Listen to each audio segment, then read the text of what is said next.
Mohon maaf sekali lagi ya, mohon maaf awal deh, bukan sekali lagi mohon maaf. Persepsi yang disampaikan oleh Bang Habib itu keliru ya. Setiap kasus mau kecil, besar, menengah, sedang, perlakuannya harus sama. Tidak boleh meremehkan perkara. Wah, ini perkara receh. Enggak. Perkara besar. Enggak, harus sama.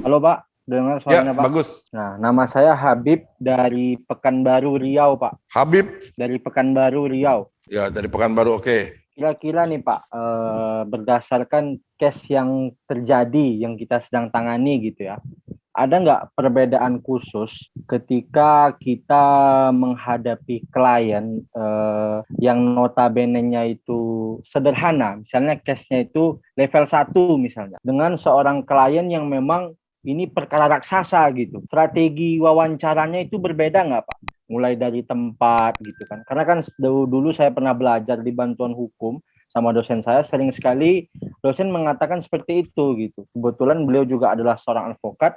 Kita harus bisa melihat situasi gitu. Jangan dengan orang yang perkaranya perkara misalnya orang susah misalnya gitu kan, perkara perceraian atau apa gitu kan.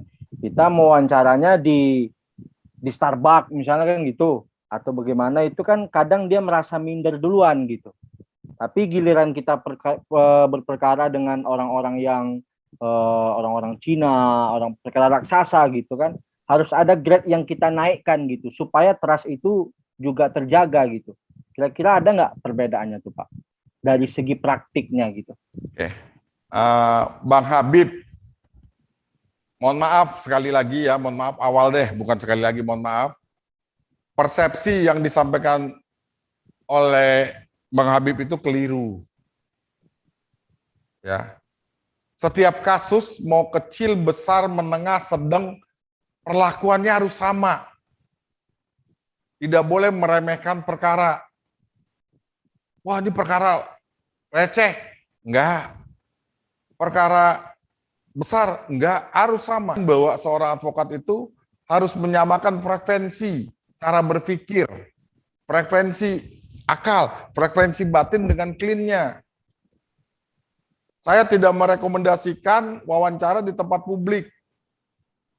Struktur pertama wawancara harus menciptakan suasana nyaman. Ya. Suasana nyaman, suasana yang bisa berintegrasi dengan bagus. Ya, bisa melakukan wawancara dengan bagus. Tidak di tempat-tempat publik. Ya, itu akan sangat berbahaya. Nanti tempat adalah bagian terpenting, salah satu terpenting dari wawancara. Kalau tidak di kantor kita, ya kantor advokat, karena yang bersangkutan ditahan, maka advokat tadi datanglah ke rumah tahanan. Minta tempat kepada sipir atau kepala rumah tahanan untuk kita lakukan wawancara. Biasanya ada ruangan khusus. Ya. Berikutnya, kalau klien kita sakit di rumah, pengacara lah yang datang ke rumahnya untuk melakukan wawancara. Tidak di tempat karaoke, tidak di tempat-tempat yang umum seperti itu, atau di restoran. Ya, saya menghindari, ya jadi advokat saya menghindari tempat-tempat yang seperti itu, karena itu tidak efektif, efisien seorang advokat untuk melakukan wawancara. Apalagi nanti kita membuat kronologisnya, atau klien kita membuat kronologisnya. Oke, Bang Habib. Oke Pak. Oke. Puas? Mohon izin. Mungkin sedikit ingin apa Pak ya, memperjelas gitu. Sebetulnya yang saya maksud tadi itu bukan ingin membedakan case perlakuan, sama memang semua case itu. Cuman kan kadang kita sebagai advokat memiliki strategi tersendiri supaya kedekatan emosional antara kita dengan klien itu lebih dapat gitu. Terutama terhadap case-case yang yang tidak dapat diselesaikan dalam jarak waktu yang dekat. kan banyak case itu sampai lama gitu kan Pak. Otomatis kan komunikasi ini bagaimana tetap terjaga, harmonisasi ini bagaimana tetap terjaga, kan kita harus butuh perubahan gitu. Misalnya nih, hari pertama kita di kantor advokat, di hari lain kita ajak dia makan, kita ajak dia minum ngopi gitu kan, supaya dia tuh nggak kira ini orangnya serius amat gitu ya di kantor melulu gitu kan. Jadi kita ingin menunjukkan sebetulnya, ingin meyakinkan dia bahwa kita memang apa namanya itu Pak ya, respect terhadap klien kita gitu, bukan hanya kepada perkara dia gitu, tapi juga keresahan dia gitu. Itu sebetulnya yang saya ingin maksud Oke. di kedai kopi tadi. Bang Habib, itu pembelaannya seperti itu, pembelaan yang berkelebihan. Saya jelaskan bahwa advokat itu profesi terhormat. Bahkan saya melarang ya staf di kantor saya nganterin baju clean aja ke tahanan, kita larang. Kita punya harga diri. Ya, profesi ini profesi terhormat. Tidak bisa diajak buat teman minum, teman ngopi. Ya. Supaya dia percaya dengan kita, supaya yakin dengan kita, ada nanti saya terangkan, ada kurang lebih 7 prinsip supaya klien itu tetap menjalin hubungan dengan kita. Prinsip-prinsip itu yang harus dipakai supaya kita tidak putus hubungan dengan klien. Ya. Klien tuh nggak penting diajak ngopi, nggak penting diajak ini, yang penting perkaranya selesai. Makanya wawancaranya harus tetap di kantor. Pak, di kantor dianggap serius terus dong. Memang kantor advokat kok serius. Nanganin perkara kok pakai main-main, pakai bercanda. Memang buktikan bahwa kita nanganin perkara itu dengan serius. Ya. Jadi kalau kita, Pak tolong temenin kita dong, atau wawancaranya sambil ngopi, sambil makan, aduh itu dengan alasan untuk menjaga hubungan baik dengan klien. Cara menjaga hubungan baik dengan klien itu ada 7 rahasianya. Supaya klien itu tidak cabut kuasa dari kita. Kalau saya agak ekstrim, klien yang saya suruh cabut kuasa dari saya. Kalau udah nakal-nakal, nggak jujur macamnya, udah Pak ngundurin diri aja, cabut kuasa. Kalau nggak Bapak cabut, saya yang cabut. Kita juga harus jaga harkat marwah dari seorang advokat. Apa aja sih, Pak, prinsip yang tidak boleh, yang harus dijaga oleh seorang advokat sehingga kliennya itu tidak putus. Ya, 1, Mas Habib catat nih, Bang Habib catat. Siapa? Ya, yang pertama, tindakan Bang Habib sebagai advokat itu harus ada kepastian hukum. Artinya apa?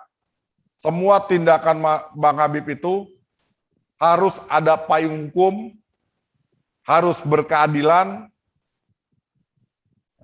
dan tidak lebay. Artinya wajar. Baru dikatakan adanya kepastian hukum. Ya. Harus adil. Adil apa sih, Bang Habib? Yang maksud adil? Menerapkan pada porsinya lah Pak. Ya, menerapkan pada porsinya. Jadi harus adil. Setiap bicara, setiap berdialog, setiap ambil tindakan harus ada payung hukumnya. Terus tindakan Bang Habib harus wajar. Misalkan Bang Habib punya kasus di Jakarta. Bang Habib bilang ke kliennya, saya ada perkara di Jakarta, saya mau daftarin gugatan di Pengadilan Negeri Jakarta Pusat. Tolong biayain saya transport, akomodasi, dan lain sebagainya. Bang Habib bilang, minta pesawat bisnis kelas, minta ditemenin 2-3 orang, minta di Jakarta hotel bintang 5 plus, minta 3 hari. Wajar nggak Bang Habib? Nggak wajar. Nah, pasti putus hubungannya dengan klien. Itu prinsip yang pertama Bang Habib. Di bangku kuliah nggak ada ini. Ini rahasia-rahasia yang saya sampaikan kepada advokat pemula yang kelak kalau ini dipegang, insya Allah Anda jadi advokat, Bang Habib jadi advokat atau peserta PKPA jadi advokat yang berhasil, yang sukses.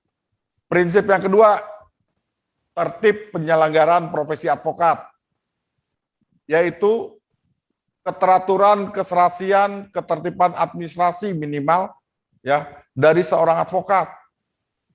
Jangan sempat Bang Habib jadi advokat, pas mau sidang surat kuasanya ketinggalan di rumah, ketinggalan di kantor, ketinggalan di satu tempat. Kira-kira benar gak tuh? Marah kan? Pasti marah. Jadi tertib penyelenggaraan profesi advokat juga harus dijaga. Bukan karena nggak mau diajak ngopi, terus putus hubungan. Bukan. Ya. Yang ketiga apa? Mengakomodir keinginan-keinginan klien terkait dengan perkara. Ada keinginan klien dengan skala prioritas. Tidak semua kepentingan hukum klien itu kita akomodir, tapi ada skala prioritasnya yang mana harus kita dahulukan. Kalau tadi Bang Habib mau diajak makan, diajak ngopi, kira-kira satu perkara mungkin bisa. Tapi kalau kira-kira di kantor Bang Habib udah ada 10 perkara, stres Bang Habib. Atau nanti kliennya bilang, ah ini pengacara nggak punya kerjaan nih, nggak punya kasus lain. Ya, jadi berburuk sangka. Ya. Yang ketiga, yang keempat, transparansi. Ya. Seorang advokat harus yakin dan percaya bahwa ada hak klien terhadap perkembangan perkara. Ya, terhadap perkembangan perkara. Jadi kita harus memberikan informasi secara teratur, secara bertahap kepada klien kita.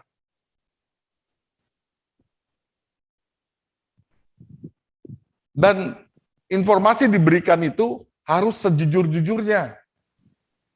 Harus sejujur-jujurnya. Jangan ada dusta di antara kita.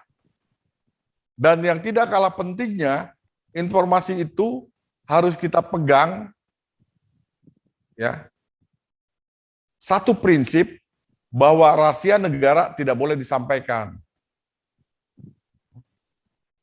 Jadi prinsip kita kasih semua informasi sejelas-jelasnya. Dan informasi dari klien ke kita tutup serapat-rapatnya.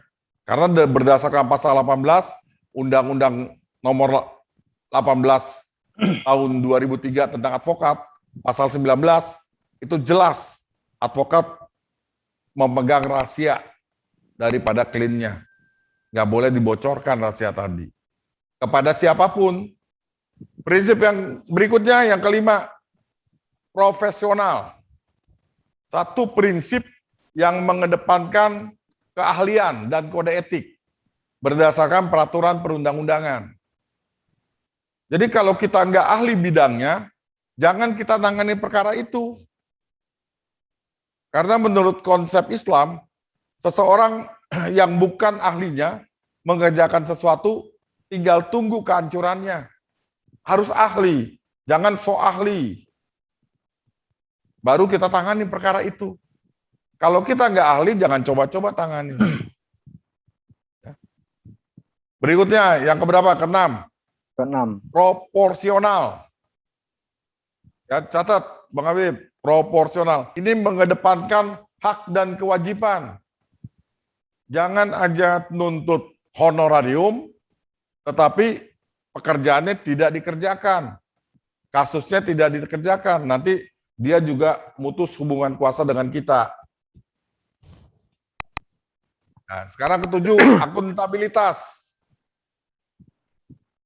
Seorang advokat menyadari bahwa pekerjaannya, profesinya, kegiatannya harus bisa dipertanggungjawabkan.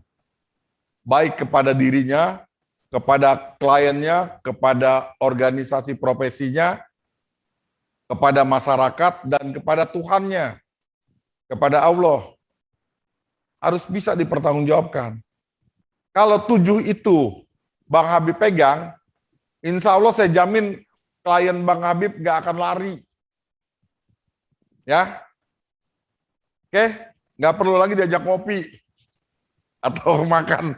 Ya, Saya jujur Bang Habib, banyak klien saya yang ngajak makan, ngajak ngopi, saya tolak. Ya, saya bilang apa? Emang saya cowok apaan? Banyak perkara yang lebih yang bisa kita tangani. Orang banyak menunggu kehadiran kita, pikiran kita, tanggung jawab kita. Oke, semangat ya. Siap Pak. Puas Bang Habib. Puas Pak. Terima kasih Pak. Yuk.